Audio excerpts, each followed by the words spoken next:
महाराष्ट्र शासनाद्वारे राबवण्यात आलेल्या मुख्यमंत्री माझी शाळा सुंदर शाळा या स्पर्धात्मक अभियानातील दक्षिण सोलापूर तालुक्यातील प्रथम क्रमांकाचे पारितोषिक SVCS प्रशालेस प्रदान करण्यात आले।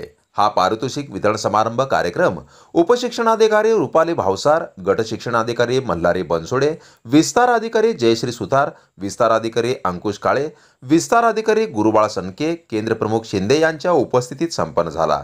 श्री बुरुमठ होटगी शैक्षणिक संस्थेचे सचिव शांतया स्वामी आणि प्रशालेचे मुख्याध्यापक अतनुरे, पर्यवेक्षक बिराजदार SA, सहशिक्षिका स्नेहल स्वामी यांनी प्रथम क्रमांकाचे पारितोषिक स्वीकारले। प्रशालेच्या या यशाबद्दल संस्थेचे अध्यक्ष व विद्यमान काशीपीठाचे जगद्गुरू ज्ञानसिंहासनाधीश डॉक्टर मल्लिकार्जुन शिवाराध्याय शिवाचार्य महास्वामीजी, संस्थेचे उत्तराधिकारी चन्नयोगी राजेंद्र महास्वामीजी यांनी शुभाशीर्वाद देऊन पुढील कार्यास शुभेच्छा दिल्या।